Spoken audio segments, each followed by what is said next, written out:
right over here. She'll bring the microphone to you. We are being recorded by the podcast Bourbon Pursuit. So if you are into podcasting, I highly recommend you take a look at them.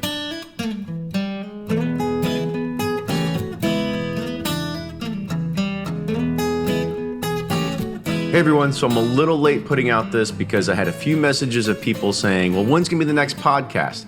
And I wasn't going to actually release this one at all because it doesn't meet my standard of audio quality, but the people have spoken and you said you wanted to hear it no matter what, so here we go. This is from the Last Legend series by the Kentucky Derby Museum with Fred Minnick as the MC, and we had some audio malfunctions, and so this is the audio from the on-camera mic that is recording it in the room, so it's not taking it directly from the source. So please bear that in mind.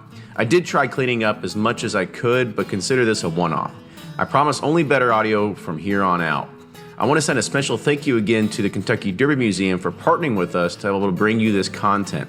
This is going to be the last podcast for a few weeks, and we're targeting mid-June to start bringing you new ones. We're starting to do a few different things. One, we've got to take some time to be able to set up new interviews. Two, we're going to start getting a sweet new video intro completed. And then third, kind of the big hunt we're on right now, is we need to find some companies that want to partner with us to help support the show.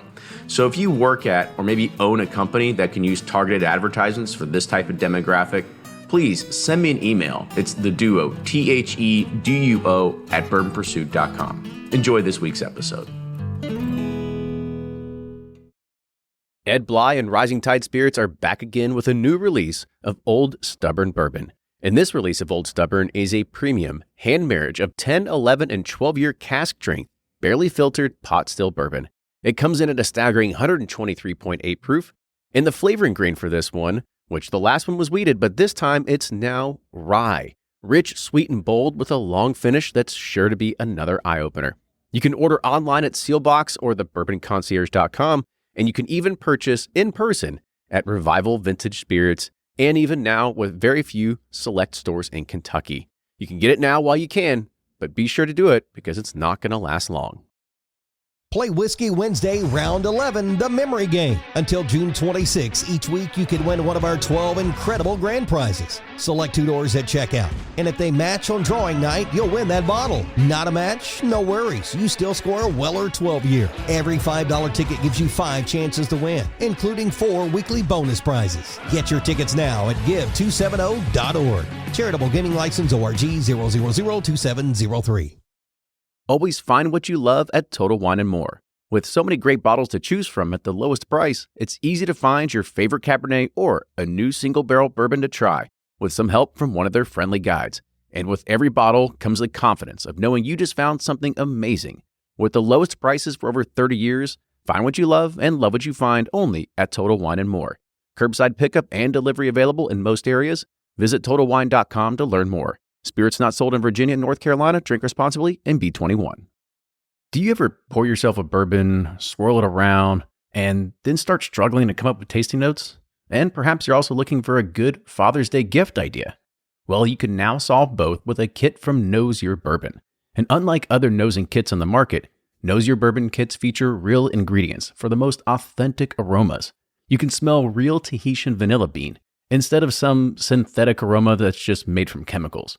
So head on over to knowsyourbourbon.com and enter code BP10 for 10% off your order. From their bar to yours, Chad and Sarah of the popular YouTube channel It's Bourbon Night bring you their favorite at-home old-fashioned mix with the new Elemental Elixir's Golden Hour Syrup. It's a custom-made syrup with notes of bold black tea, warm spices, and orange zest. All you need is your favorite whiskey and ice. No bitters needed. One bottle makes 16 drinks, so that's only $1 a cocktail before you add your own whiskey. They can also be enjoyed in other cocktails or spirits, mocktails, coffee, tea, and anything you can think of. It's crafted locally in Lexington, Kentucky, and you can get your bottle now at whiskeyambitions.com.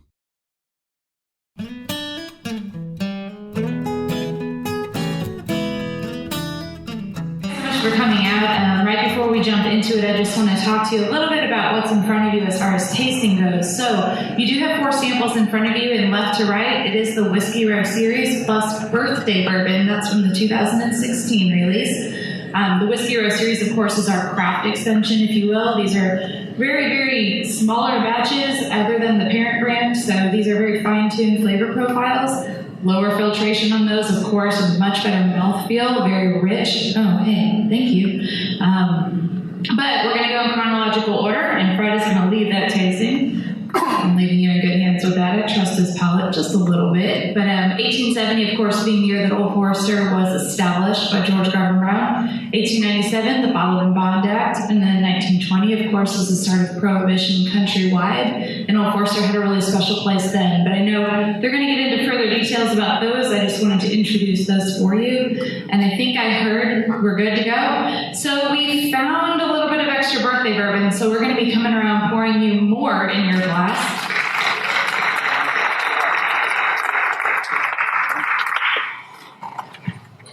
Top it off. So you'll get double the birthday bourbon. Okay, no one's going to complain about that. But I'll hand it back to you, and we'll go ahead and get the evening started. Thank you, guys. Campbell, do you think they should start with us with the heavy pours of birthday bourbon? It would be my first real drink of the day, and I don't see why that would be the wrong way to go. So, Campbell, ladies and gentlemen, I just want to say thank you so much for coming here. You're not like the master distillers and the brand ambassadors. You don't do this sort of thing. So it's a real treat to talk to someone who's more of a behind-the-scenes business guy in the industry. And this is a great opportunity for this audience to learn what that's like. So thank you so much for coming out. Happy to be a part of it. Well, absolutely. I want to start off real quick. You started in the mailroom. Yep. What was that in the ranking of the jobs? Where's the mailroom sit? It's been hard to overcome what a fantastic experience that was, but in 22 years, there have been a few that have been a little bit more interesting and probably strategic than the mailroom, but I think anybody that has a mailroom story knows that it is a wonderful location to learn about the people that work at your company. You learn about departments, and you learn about the importance of keeping first-class mail separated from second-class mail at all costs, because often you do not want the first-class mail being left behind at the office with the second-class mail, especially if you're traveling the next day. And that was something that happened to an executive of ours that when I failed to separate the mail, I learned that lesson quickly, and then there was a bunch since then that I certainly picked up. But I did enjoy the mail. Any paper cut injuries or anything like that? I mean, it's a dangerous role, and it's one we weren't paid well. I think people knew that, but they knew the kind of courage it took to get the mail delivered every day. And I think people still look at me with a little bit of suspicion and awe. Yeah, well, you paid your dues, obviously. Yeah. You know, from mailroom to one of your niches was you were really into the global scene of the company. And now here we are in international just growth, unlike anything we've ever seen. What was it like, 10, 20 years ago from an international perspective for bourbon? So I started in '94, and I started working for our Advancing Markets group, which was kind of another word for emerging markets. And I was based in Louisville, but wanted to go and actually sell bourbon, sell our products overseas. And eventually ended up taking a job, which was supposed to be kind of a 4-month, go help put together this joint venture. You're in, you're out. We're all good. And so I moved to New Delhi, India. And within about a week of being in New Delhi, it became clear that there was no way I was coming home in 4 months. And I ended up getting an apartment there and living. And what we were doing at the time was a joint venture to locally bottle Southern Comfort. And so we're importing some of the ingredients and then using Indian ingredients, using their glass, their labels, their closures, some of the sugars, and mixing it with our ingredients. that makes Southern Comfort so specific, and bottling it over there. I did that for a year, and at the time, there was really no bourbon. And our job in the Advanced Markets Group was to really create American whiskey markets, which at the time for us meant Jack Daniels. And really the number one indicator we would use to help guide our investments and where we would put people was where was Johnny Walker and where was Johnny Walker Big. In India, as everybody knows, a lot of people know, I think had a very big Indian-made foreign liquors, what they call whiskey category, and a massive middle class. And so there were a lot of companies like Brown-Forman going to India, beginning to try to set up a business in those countries, selling directly to the Indian population, taking advantage of this massive middle class. So it was more of a whiskey hunting expedition than it was really establishing Kentucky bourbon per se. That came later, I would say. And India's a very large market for their whiskey. Yeah. Which we wouldn't necessarily consume here. But did you drink any of their native spirits? I did. Our partners over there was a company called Jagged Jeep, and they had a Indian-made foreign liqueur scotch called Aristocrat. And it was, developed so it tastes like scotch, which I think if you're actually a scotch drinker to begin with isn't such a bad thing, but I did not enjoy scotch. The flavor, the taste, the smell, anything to do with scotch at the time. So I found the whole thing, a bit of a challenge. Also, I was a little worried about kind of the mixing side of stuff. Like, am I going to add water to this? Should I add the ice? Is the ice okay? So I was drinking a lot of warm spirits, and most of the spirits that I was drinking are ones that I really didn't had yet developed a taste for. Okay. So not ideal. So that was not an ideal time for your bourbon consumption life. What were some of the other foreign markets that you worked? So I went from Manila in India. I went from Delhi in India to the Philippines in Manila. I spent a year in Manila, essentially doing a similar project where we were local bottling Southern Comfort. There was, because there was such a large American population, there were still a lot of bases over there, and both populations were very strong English speaking. So as a marketer, it was easy to kind of set up brands, talk about brands, establish them, communicate to consumers directly about what you were doing. But that was Southern Comfort, but there's quite a bit of Jack Daniels being consumed there as well. And I spent a year in the Philippines, and then ended up moving to Istanbul, and I lived in Turkey for 3.5 years. And that's where our number one focus was on the importation and distribution, the establishment of Jack Daniels in a very big Scotch whiskey market, dominated by Johnny Walker, dominated by Chivas Regal. And it was the first 50,000 case Jack Daniels market that was created in the Advancing Markets Group over that 3.5 years. Wow. Were you writing letters back home and saying, like, look what I'm doing, guys? Bring me home.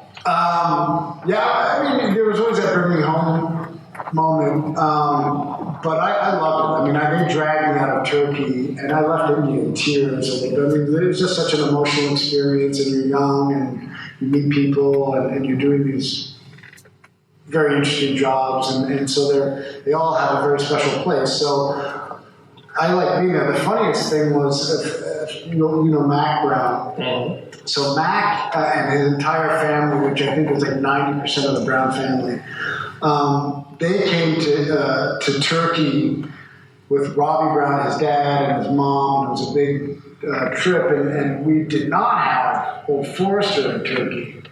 And I would imagine that Turkey was probably the first quasi-Middle Eastern country in the world to have Old Forester there. And we got a good sense of where he was going to be and where he was staying. And we had bottles of Old Forester kind of well-positioned in every bar that family went to through Turkey to Dubai and everywhere else. So thank God for Mac and his very, he was unwavering in his support. I don't think Jack Daniels would be a substitute for him and his mom. at that time. That's the case for a lot of people at Brown-Forman. They're Old Forester or Jack Daniels or Woodford. Within your own company, you have a lot of brand loyalty. Yeah, I mean, I think at any of these portfolio companies, people line up against their favorite brands, and I think as new brands are brought into companies, tequilas, new types, I mean, they become very shiny and exciting, and they tend to get a lot of attention. I think Old Forester, certainly at Brown-Forman, has a very special place in the hearts of every employee there today, all of our retirees. I mean, those that have grown up with that brand and have worked at Brown-Forman. And we have people that work at Brown-Forman, God bless them, for 30, 35, 40 years. Old Forester tends to be their kind of beacon and their kind of true north. And I think we're very fortunate as a result of that. And so there are certainly a lot of Gentleman Jack drinkers and Early Times and all the other great brands, but I think people have a very special place in their palates for Old Forester. So I'm curious, the people who work in Brown-Forman proper in Louisville, do they secretly hate Jack Daniels because it's Tennessee whiskey? Impossible. I mean, I think at the end of the day, our company has been as successful as it has been and has been able to be such a great, I think, really a good citizen of this community, largely as a result of our ability to grow and foster a really strong franchise of consumers and brands that are supported by arguably the greatest trademark of liquor in our industry. I think if you talk to anybody at Brown-Forman, they would all have really great things to say about Jack Daniels. I think we all acknowledge the role that brand has played in our lives, in our children's lives, in our... Your children aren't drinking it? Not my children. Okay. No. No. I know what you were saying. Yeah. I was making. Yeah. So the Old Forester, on the other hand, was also in the family for as actually before Jack Daniels enters the picture, and yet it's kind of neglected. After when bourbon starts falling, and you guys invest a little bit in light whiskey that didn't work out, which you can't speak the name in your company, but the Old Forester is really neglected for a very long period in your company's history. I think a lot of bourbons were neglected, and I don't know if neglect is the most accurate descriptor of what transpired from probably the early 60s until literally 5-6 years ago with Old Forester. I think it was obvious that one of the reasons why the Jack Daniels became available was that the Motlows could not afford to grow the brand. And as Brown-Forman became owners of the Jack Daniels trademark, the resources required to make that brand go. Remember, all through the 70s and 80s, Jack Daniels was heavily allocated. I remember my father lived in LA, the West Coast, and there were liquor stores you couldn't walk into because A, they knew who he was, and they could not understand why they couldn't get Jack Daniels in his liquor store. And so he was persona non grata until they got that sorted out. And then so there was it is a brand that just required attention, a lot of attention, and given the opportunity that I think people were predicting, resources had to be split unevenly and disproportionately over decades. And at the same time, you had the explosion of vodka on the scene and imported vodkas. And so that in itself put a lot of stress in the federal excise taxes. So there was a lot of stress from all sorts of areas coming down on bourbons and heavy flavored products. And I think to attribute the decline of Old Forester to something that happened organically at Brown-Forman is a little short-sighted given everything that was happening to our industry at that time. And really, I think the great thing is to focus on the fact that over that entire period where the brand, was over 1 million cases, it was less than 100,000 a couple of years before I took over. It's now trending nicely over 150,000 cases and growing at a really great rate. Most families, certainly most publicly traded companies, I don't think would have held on to Old Forester. They certainly would have done things that could have damaged that brand irreparably, trying to do something to jumpstart it. And we never did that. We never took the product off the market. We never mothballed it. We never held on to the trademark and just said, hey, we'll wait for a sunnier day. And that brand always had our attention. It was a brand, if you ever went to an annual shareholders meeting, there's never any questions at those annual shareholders meetings, but every now and then somebody would raise their hand and ask a question about Old Forester. And that's pretty remarkable. And I think it's also one of the great stories of why we feel very fortunate to be here, to be talking to you about Old Forester right now is probably something I wouldn't have expected 10 years ago. Well, let's go ahead and quench some palates out there. I can see people glaring at me saying, shut up, start drinking. People are very... So we're actually starting with the 1870.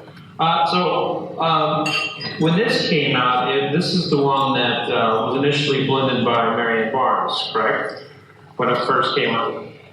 Yeah. And then she left shortly thereafter. Correct. Did that shock you when she left?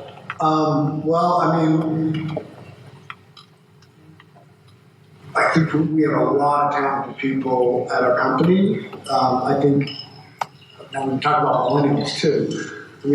I think there is a huge appetite for skilled people to do more, and she got a great opportunity, and she's followed that, and it's she's doing something really inspirational, I think, for women everywhere and for distillers everywhere, and I think everybody wants to see her succeed and do well. I think we're proud of the fact that she was recognized and noticed for what she had done at Brown-Forman, and so I think. I don't know if I was shocked. I think it was probably this product that put her on the map more than the title, because when this came out, it was it was a nice addition to the bourbon shelves, because we'd seen the same Old Forester for years, and now we see 1870. So everyone, if you haven't yet, just take it in, have a taste.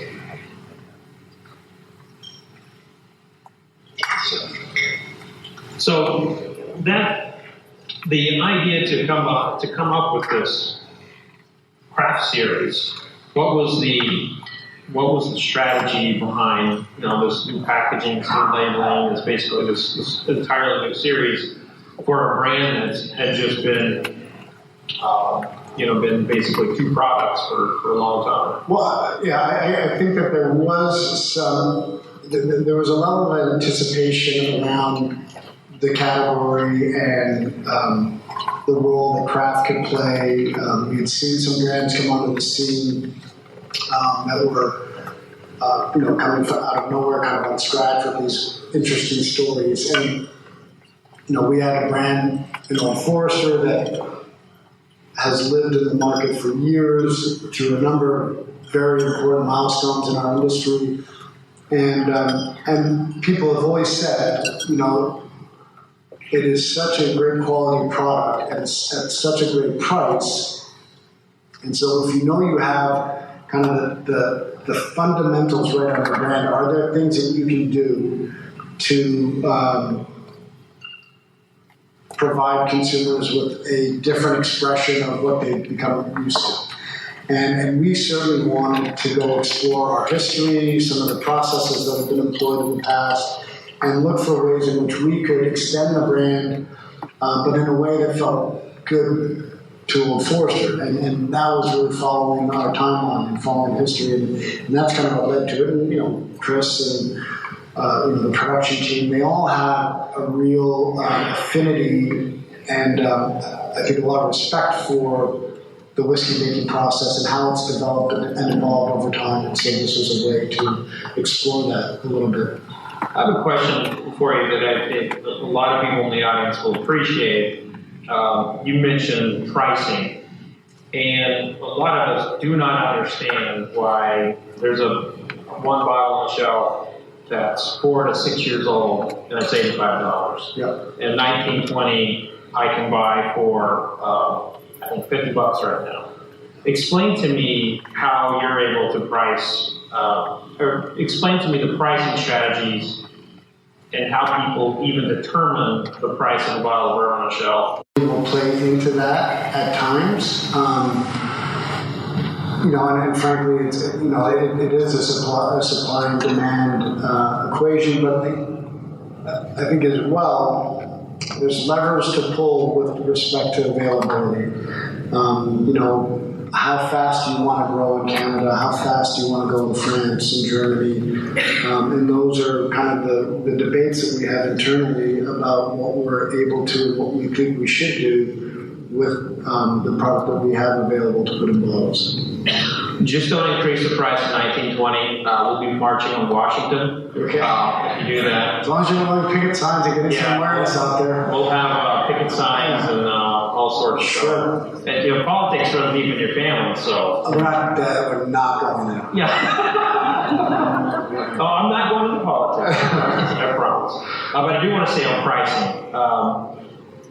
So you're, some of the best bang for your buck is Old Forester, but you obviously care more about this industry than just your brand. You want to see everyone succeed. You're part of the KDA. You're part of helping smaller distillers, and the Brown family is really good for mentoring other smaller companies. Should a consumer buy a craft whiskey or bourbon in that $80 to $100 range just because they should be supporting that distiller? I see no reason why they should not. All right. That is, I think one of the great things about bourbon right now is there's so much choice, there's so much different, there's more variety out there in this category than there ever has been. And I think so many of our consumers that enjoy bourbon want to be able to compare and contrast the different styles, the different proofs, the different ages. And, for so many of us, it is a hobby, and so you invest what your budget allows you to invest around your hobby. And I would say the more frustrating thing is just the availability side. Yeah. That's where, I know the worst time of year for us on the brand team is when we figure out how much birthday bourbon we have. And, we're kind of insulated a little bit from the consumer by it, but our sales organization can get very vicious. Yeah. And they have long memories. That's good. That's good bourbon. How do you decide to open? What's the process that goes into opening a new market?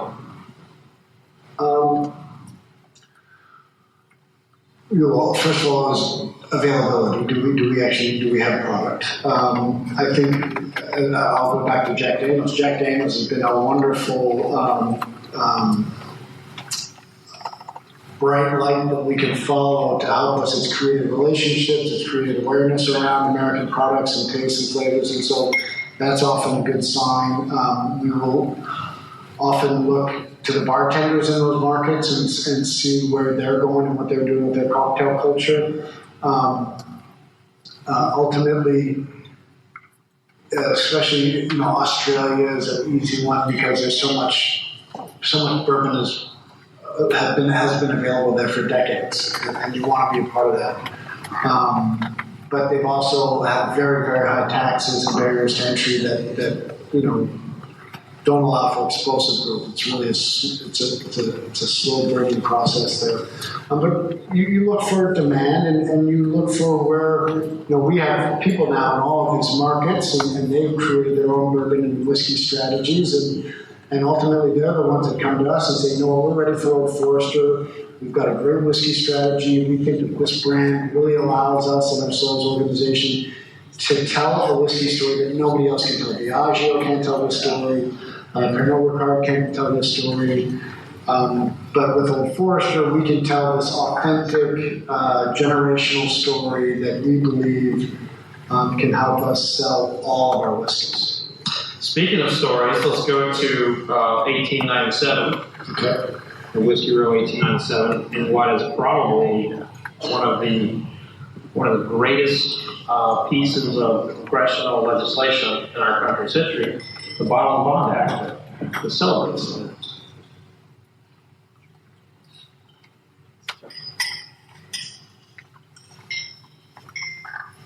I think you were named president right around when this came out, because you were right.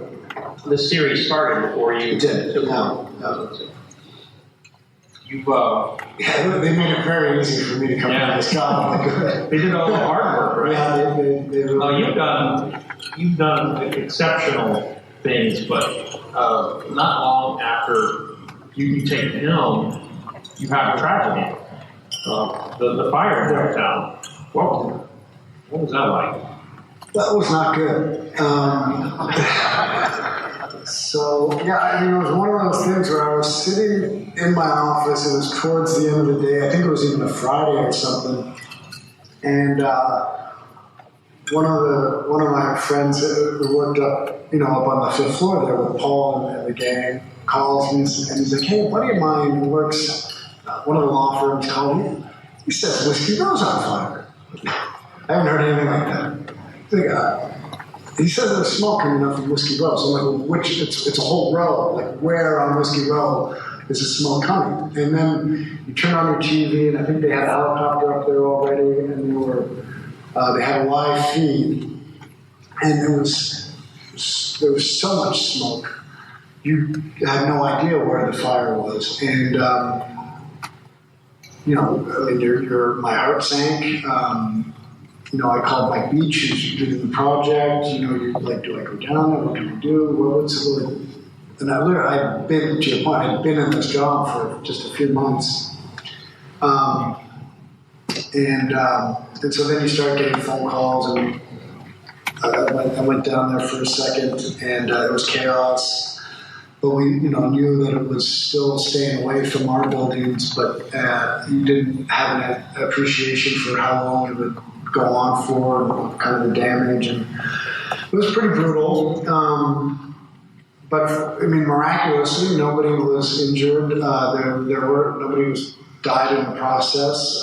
We're all back building and constructing. I think it challenged us in some of our planning, and actually all of us that worked down there, I think it brought us all together in a stronger partnership in terms of really understanding and supporting each other and what we were doing and the kind of investment we were making and how important those buildings are. And then, of course, you start finding out, this is like the second time those buildings have caught fire. And it'll probably happen again. But no. So, yeah, it was pretty surreal. I went down there immediately to, take pictures and kind of see it. And one thing and how you're able to keep yours in that really affordable spot. Well, the two main things that play into price are what's it cost to make, right? That's the main thing. What kind of glass, what kind of labels, what's the efficiency of the distillery? There are some real fundamental, measurable inputs into any bottle of any product that you've got to be able to represent your price. I think the one really great thing about this brand, the one thing that I think we're really fighting to establish as a hallmark of who we are, is that we do not want to get the most possible money we can out of every bottle of bourbon we sell. It's unnecessary for us. And so we actually want to stand out a little bit because we're accessible. We want bartenders to know that they're getting a great bourbon and they can charge a price that they feel comfortable with. Have a nice ticket ring up for them, but it's not going to break their bank, the consumer's bank. And it's hard. It's really a hard balance to strike. There's a lot of people that are part of the pricing discussion. Consumers are certainly a big piece of that.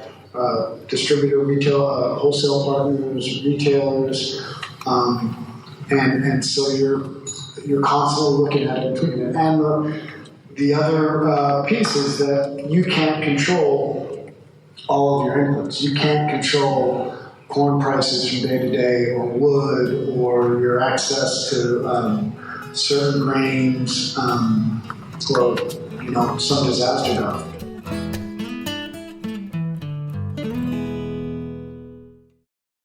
If you're anything like me, then you can't get enough about bourbon. And that's why I'm a subscriber to Bourbon Plus magazine. Bourbon Plus is a quarterly publication that tells the stories from the heart of bourbon, the farmers who grow the grain, the distillers who labor over the process, and the people like you and me who raise their glasses to celebrate it all. Subscribe to Bourbon Plus magazine today at bourbonplus.com, that's PLUS.com, and use code PURSUIT at checkout for $5 off your subscription. Shopify's already taken the cash register online, helping millions sell billions around the world. But did you know that Shopify can do the same thing at your retail store? Give your point-of-sale system a serious upgrade with Shopify. Shopify's point-of-sale is your command center for your retail store.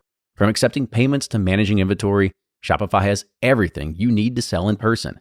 And with Shopify, you get a powerhouse selling partner that effortlessly unites your in-person and online sales into one source of truth. Track every sale across your business in one place and know exactly what's in stock. Connect with customers in-line and online. Shopify helps you drive store traffic with plug-and-play tools built for marketing campaigns, from TikTok to Instagram and beyond. And get hardware that fits your business. Take payments by smartphone. Transform your tablet into a point-of-sale system, or use Shopify's point-of-sale Go mobile device for a battle-tested solution. Plus, Shopify's award-winning 24/7 help is there to support your success every step of the way. Do retail right with Shopify. Sign up for a $1 per month trial period at shopify.com/bourbon, all lowercase, and go to shopify.com/bourbon to take your retail business to the next level today. Shopify.com/bourbon.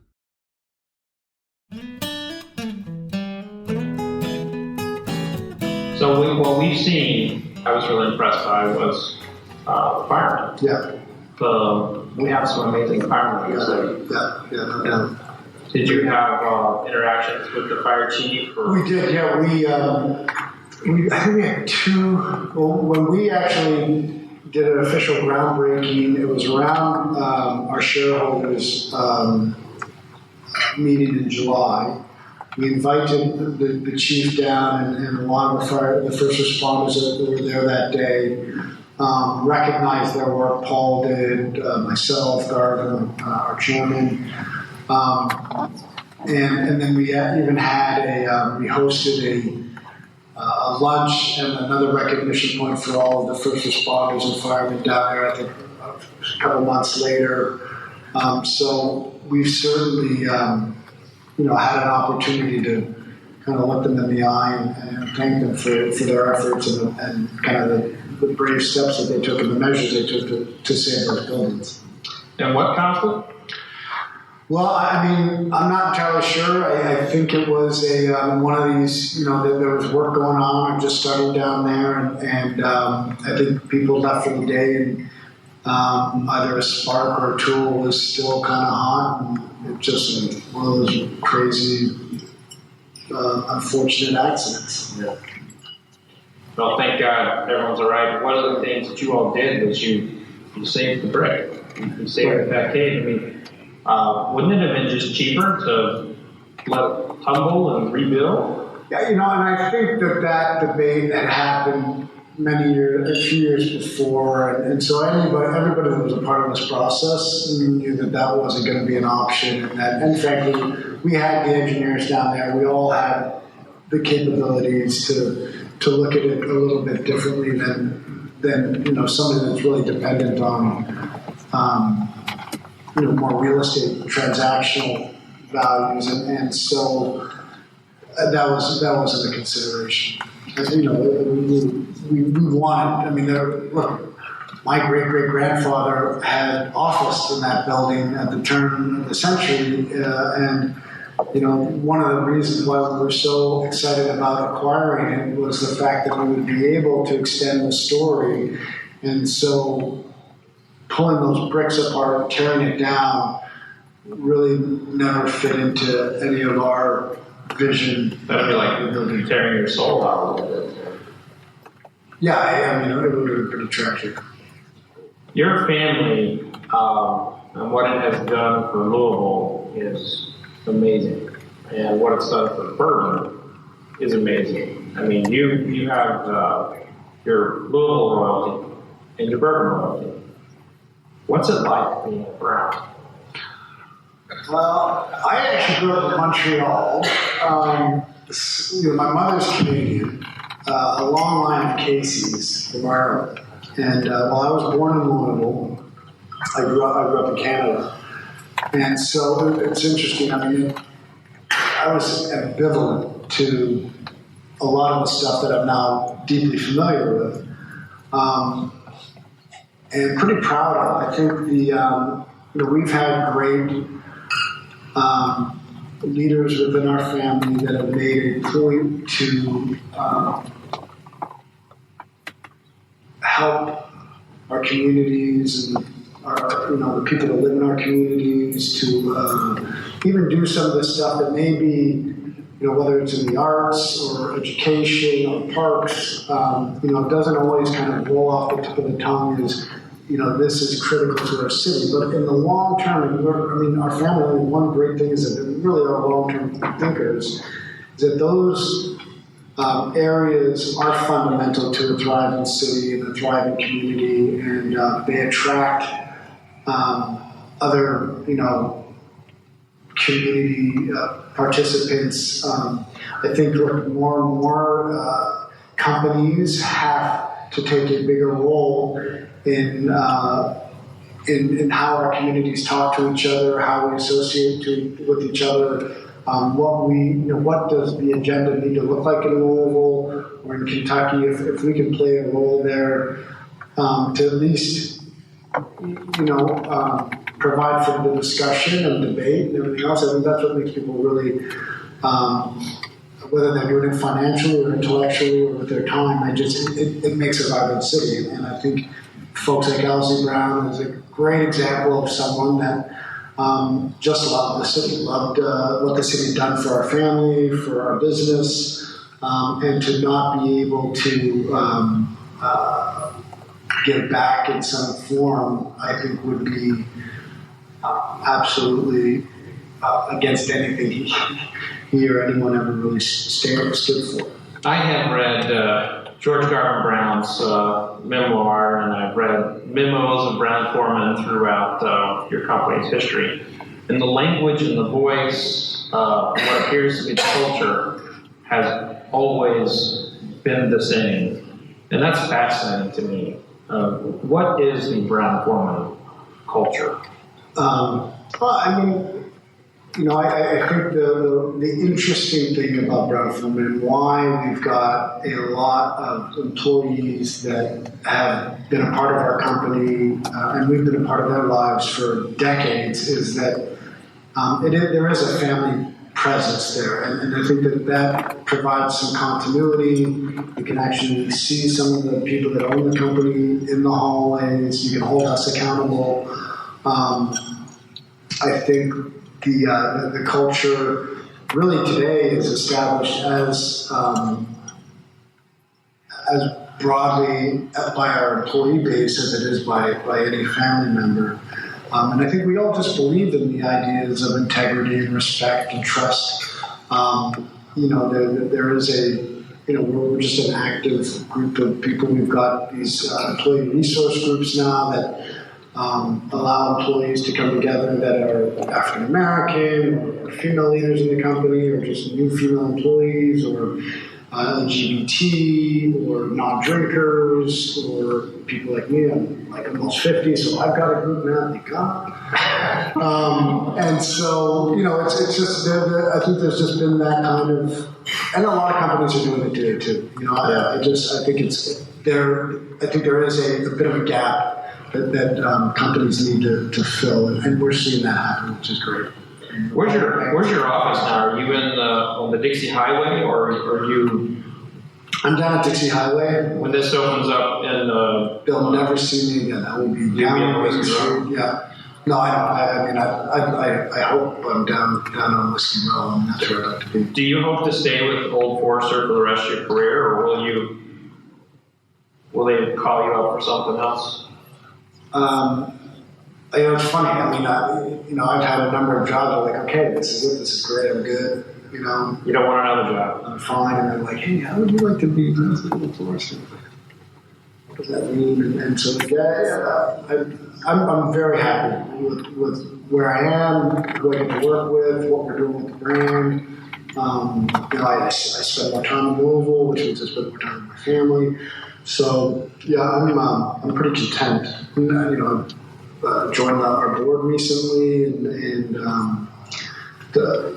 it's a nice time to be here, be a part of everything Bourbon Forest is doing. It's a good time to be in the bourbon. It sure is, yeah. It really. And now let's go to what is one of my favorites. Was one of my favorite bourbons of last year, and actually, I was telling you about this earlier. Yeah. This is 1920. This was a contender for Whiskey Advocates Bourbon of the Year. For American Whiskey of the Year, they ended up going to Booker Dry, which is exceptional. It was the last thing that Booker Noe had made. But it's hard to beat this right now for the money. It's just, it's the right proof, very full. What's your best-selling Old Forester from let's say, not from a volume perspective, but just like you can't keep it on the shelves? Well, the obvious is birthday bourbon. After birthday bourbon. Yeah, so 1920 has been a bit of an eye-opener to us, and it caught us off guard. We had to run back and get some bottles filled that we ran out very quickly. It's reignited the entire conversation around the Whiskey Roast series. It caught me off guard mostly because as such a high-proof product, you don't expect the kind of repurchasing that happens. Let me explain to you why. Please do. Yeah. Who here likes high-proof bourbon? Yeah, buddy. All right. So every one of these people here are what we would call whiskey geeks. Yeah. People who have developed flavors and just understood what whiskey is and how it should taste. And we get more out of a higher proof product because we can dilute it to what we want. Right. But once you go down to 90 proof or 80 proof, we can't come back up. You can't control it. And so we don't know what that flavor was like. And what's interesting about that is I know that you make more money off the lower proof stuff unless you increase your price exponentially on the high proof. But the flavor you get in that 115 in comparison to something that's in that 90 to 95 range, it's night and day. Right. It's just night and day. So, and I think Brown Forman was actually against barrel strength products in the company. Yeah. And the first one was the Jack Daniels a couple years ago. Yeah. So why the kind of corporate stance against barrel strength products? I don't know if there's anything against. I think, and you've been around us long enough to know, we're a conservative company. I think that conservatism probably plays into some of it. It makes you, you really want to understand what you're doing with proof. And there was a time, frankly, when I was on the sales side, where these higher proof products were being used, probably not in the savor and really experiment with that. It's like, how fast can I get there? And they were being put on chiller machines, and they were being, consumed as shots all the time. that's not a business that's sustainable, and I don't think it's a business that we really want to be in there trying to create a basic business. We've been very consistent about responsibility, what it means to our model and to our brands and to our employees. And I think now, to your point, there has been a shift, and people really are buying higher proof products because they want to explore the flavor wheel, so to speak, and not. I mean, some of the best bourbons I've ever tasted were, the 1950s and 60s Old Foresters, and then straight from your barrels today. I mean, that flavor profile is really nice in that uncut, kind of unfiltered, or even a lower barrel strength at 115. So please, keep doing that. So Jackie over there is probably our she's the one that's doing the loudest whispering in terms of we've got to get a little bit more creative when we think about, especially when we get the distillery open. I think we'll be able to do some fun things with barrels. She's smart. Yeah. She's very smart. She's in the airport for a reason. So, I want to talk about another product that you all no longer own and that you were a part of. Brown-Forman recently sold Southern Comfort. Was with the company for a long time. So sold it to Sazerac. Was that it? Yep. Mark Brown actually hired me at Brown-Forman, by the way. Yeah? Mark Brown is the president of Sazerac Buffalo Trace in Connecticut, and used to work at Brown-Forman. Yep. Was that a difficult one for you personally to see leave the portfolio? For sure. It was. I worked on that brand in my very first roles at the company. I enjoyed drinking the brand. I was there kind of for the long, for that period of decline when we saw those other flavored spirits come in that were really filling the gap that Southern Comfort owned for so many years. And it's got a great history. 100 Proof is a fantastic product. I think that brand helped us from an innovation standpoint and gave us a little bit of confidence around our ability to innovate. But it was hard. I mean, it was a tough brand to sell. And when you're selling a portfolio, and you want as few of those as possible. But it's a brand that. And you all, in my opinion, you all have the best ad campaign. With the big fat guy walking around shirtless and not caring. Good music there. Maybe he made me feel comfortable about myself. Yeah. I think you made a lot of people in the liquor business feel comfortable about themselves. If you didn't see the commercial, the big hairy guy walking around and sometimes a Speedo. And YouTube it. You'll regret it later. But so let's take a look at your best-selling product here. I don't think we got repours. Hold on. We got left out on the repours. Everyone else got a repour of the Old Forester already? No? Oh, we're still waiting on that. Okay, so we'll hold off on that. We'll just finish. We'll wait for the next bottle to come around, but so we'll just keep talking then. So bourbon it's back. Mm-hmm. It's back. Yeah. What's next? More bourbon. Where do we see an end to this incredible growth? So I think what we may see is a redefinition of what kind of growth is, right? I think the category continues to grow really, really nicely against all sorts of price points and all the different on-premise and off-premise channels. There's a ton of opportunity outside of North America that is just being touched right now. So I think we'll continue to see very good growth. I think, what we're all kind of anticipating now are how will the new bourbons impact the category's ability to grow the overall size of the pie? Because I think a lot of these new distillers don't have bourbons yet. And so I think we'll see another kind of influx of, thank you. That's great. Yeah. We'll see another kind of, another step up in volume when some of those bourbons become bourbons. Mm-hmm. But, that's the great, you've heard people in our industry talking, we have pretty long horizons, and trends don't kind of change like they do in tech. Is vodka, last year there was a report, the sales numbers were that vodka grew at 2%. Have we officially knocked it, or has bourbon officially knocked it down enough where it's going to stop growing a little bit?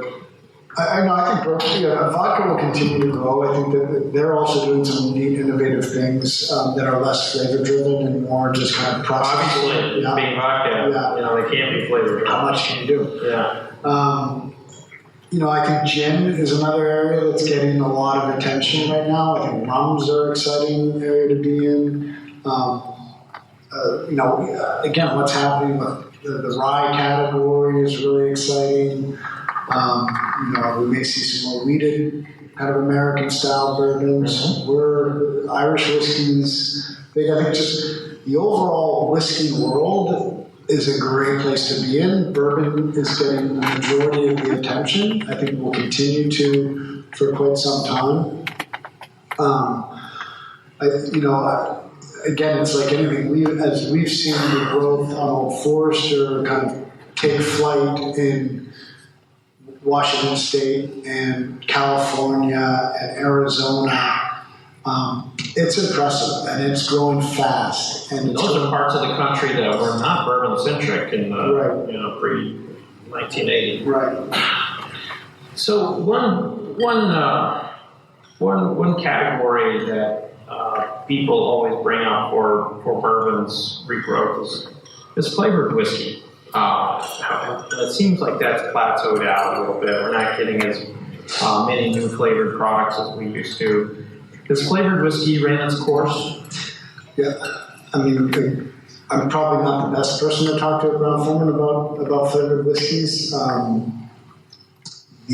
don't think it's run its course. I think it's actually still contributing to a lot of the growth that we're seeing in whiskey. I think people are becoming more selective of the flavors, and we'll probably see it evolve into maybe flavors that are closer to the traditional grains that are being used. You'll see less of the cinnamons and whatnot, maybe just more around different styles of corn and different grains.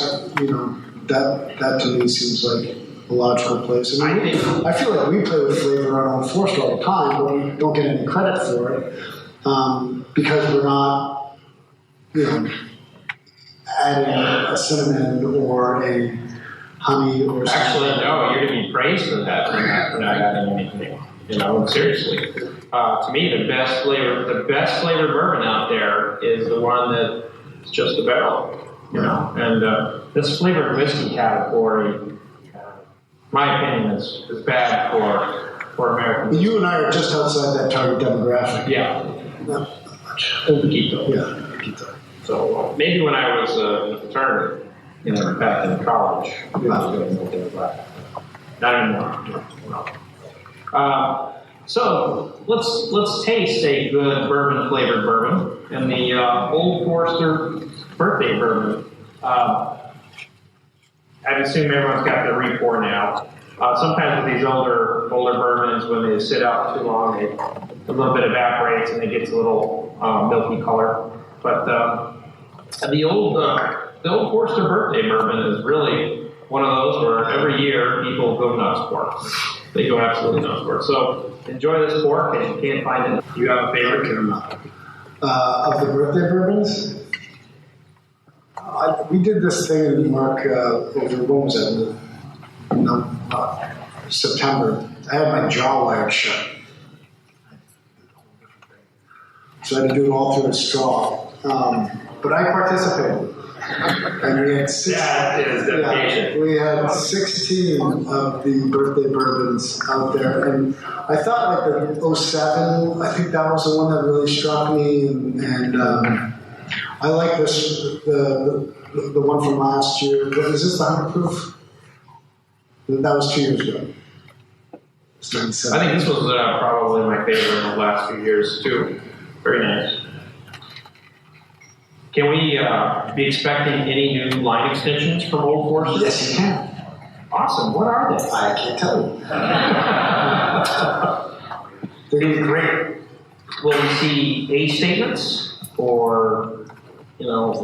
I mean, that's kind of some of the stuff that we're toying around with, right? When that distillery gets completed, we've got a dedicated bottling line that gives us some flexibility and, you know, just we can do smaller runs of things. My grandfather, George Garber II, he introduced a line called President's Choice. Yes. And so we're trying to figure out how do we want to resurrect that idea, where we kind of pick small, like a couple barrels. It may not happen every year. We're going to bottle, you know, we're just playing around with different ideas. So that's something, and then there's a couple other somethings.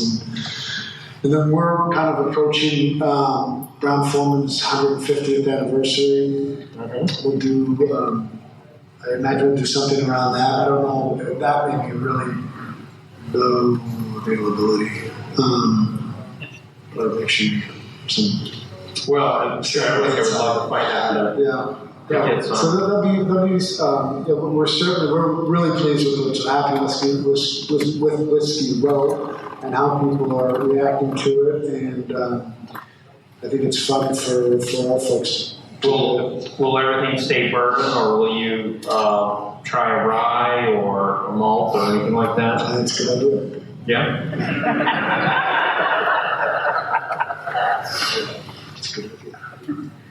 From for when is it going to be ready downtown? The distillery? Yeah. It's not ready. It'll be ready. Okay. It'll be ready spring. That's about as narrow as we're going to go. Spring of 2018. So I mean, we've got a lot. We put in the fermenters went in a month ago. I feel. It is coming together. I mean, there's concrete blocks going in. The stairways are set. The elevator areas are set. We'll be bringing in the still this summer. We'll be putting in the bottom line shortly after that. Roof goes on, I think, in August. Yeah. And then we've got to test all this stuff, right? Make sure it works. It's going to work. But and the Shiley facility will still continue to be in your workforce. That's the workforce. Do you have a distiller picked out for this new Old Forester stuff, or will it just bring people over from China? Yeah. Honestly, yeah. It's just yeah. It's going to work out really well. It's going to be great. Well, hey, at least you're honest. You know, I mean, I asked you a closed question. You answered it great. What do you think about this explosion of rye we're seeing? Brown Forman's had a couple nice ryes come out. Do you see that as a compliment to bourbon, or is that a potential competition on the shelf? Well, I think it's a compliment. I think it allows. I mean, just from we all know the master distillers and the folks that are the master blenders. They want the ability to go and create things and develop things, and so rye is a great opportunity to just. I think for brands and for individuals to demonstrate their ability, their capacity to innovate and make things different, but keep them all fairly tight in association. So I think they're great for the brands, they're great for the consumers. Most of them have turned out to be excellent.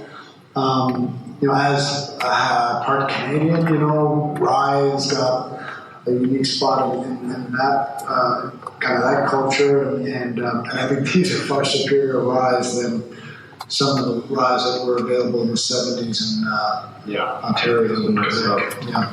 Do you drink a lot of Canadian mist? Canadian mist is Brown Forman's Canadian whiskey. I drink. I'm having a love affair with Old Forester, so I'm trying. It's actually one of those brands where once you get a palate for it, it's very specific in its flavor profile. It is difficult to go to a different category. Probably okay in bourbon, but to go to different categories. Well, my father-in-law, who lives in London, Ontario, actually hasn't developed a taste for bourbon yet, and which is disappointing. But he loves our Collingwood, and he does drink Canadian mist. So usually when I'm visiting them, that we'll do Manhattans and we'll do them with either Collingwood or mist. I've at least gotten to remove Super 7 from this. That was hard. Yeah. No judging. Well, Campbell, thank you so much for being here. Everyone, if you can grab any of that. I'm looking in the audience. Looks like you guys drank it all.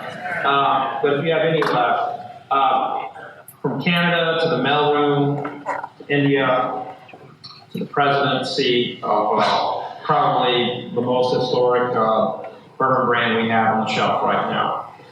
Cheers, Campbell. Thank you for being here. Now we'll open it up to the audience for questions.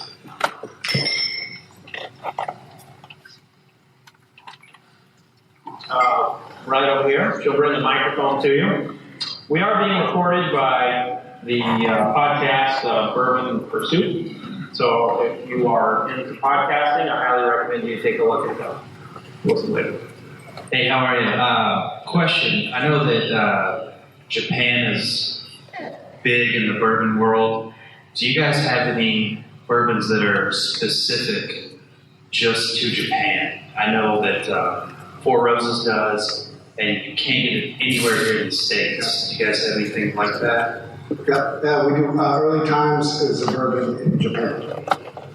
So that product, I think, may be available in a few more markets now, but certainly when I was working overseas, we were selling quite a bit of what we call yellow label because of the color of the label. 86 proof bourbon, 4-year-old Early Times. And you think it'll be available here at some point, or? I don't know. I don't know. They actually have an Early Times product called Early Times 354 on the shelf that was bourbon. They do have Early Times Kentucky whiskey that's available, but it's aged in used cooperage, so it can't be called bourbon. It's called Kentucky whiskey. But they took Early Times 354 off the market a couple years ago. Interesting story. It was good. It was good. Cheap. I like that. Interesting story is that in the 1950s, it was actually the #1 selling bourbon in the country. And it held that title for a very long time. So it is a little sad to not see Early Times bourbon on the shelves, but I think I would prefer to see Old Forester with what you guys are doing. And brand was, when you got branded Kentucky whiskey, it was hard to bring it back as a bourbon. Right.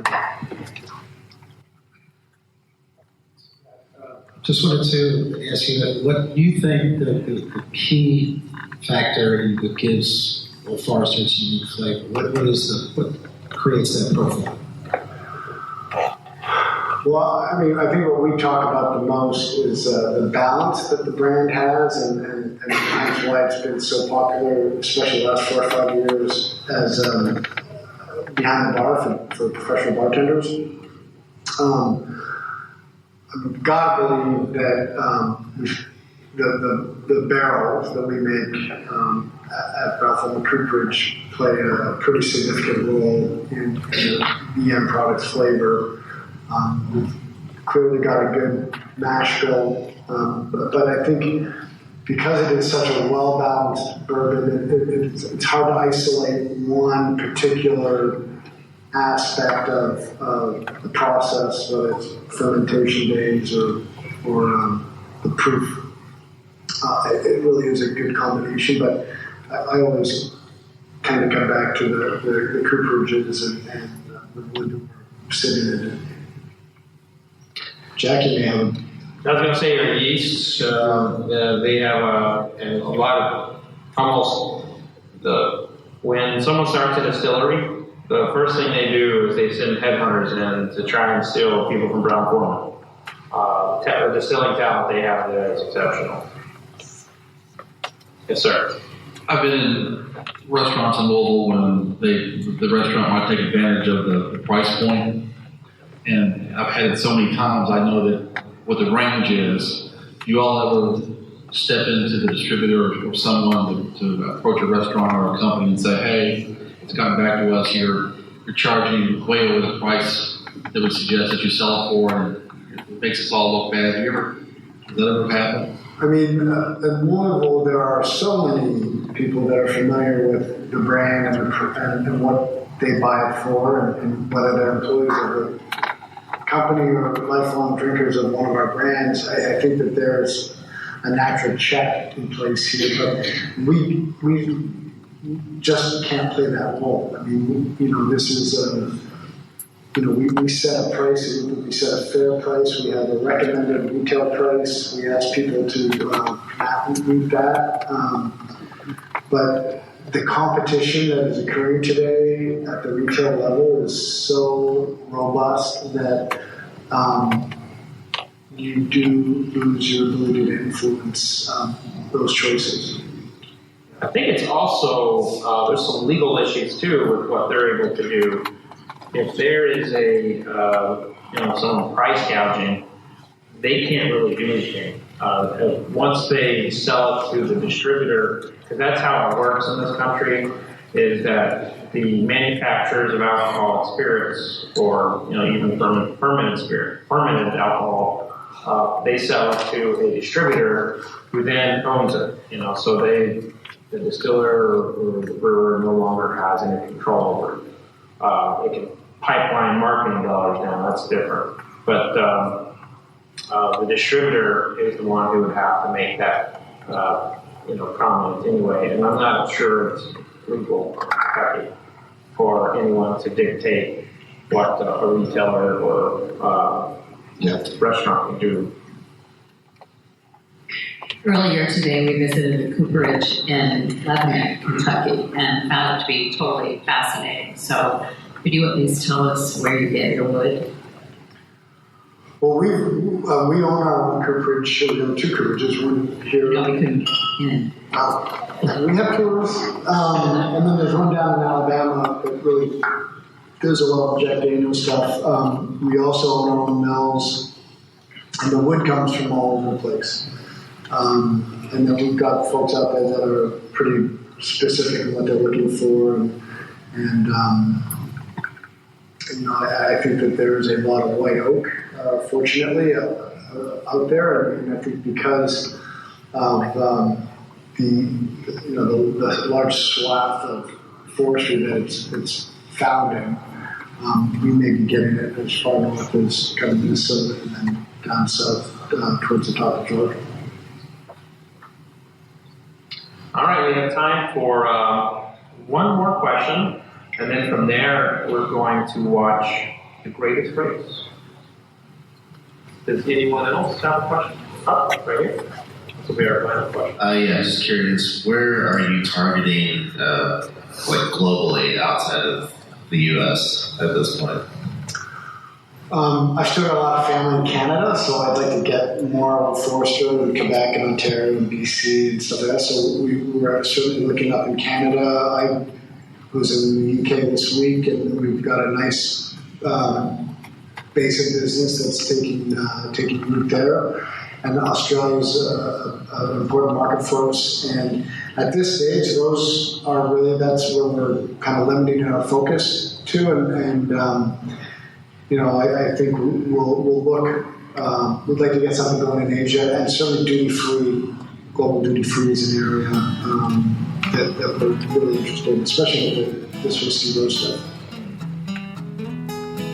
All right, now I'd like to turn it back over to Pat. Yes, before we close out tonight, on behalf of the Kentucky Bourbon Museum, I wanted to thank Campbell and all the support that Brown Forman shows the Kentucky Bourbon Museum over the course of many, many years. And what Brown Forman means to this community is completely unbelievable. And thank you for everything you do in the community, and particularly thank you selfishly for all that you do for the Bourbon Museum. So could I ask for a round of applause?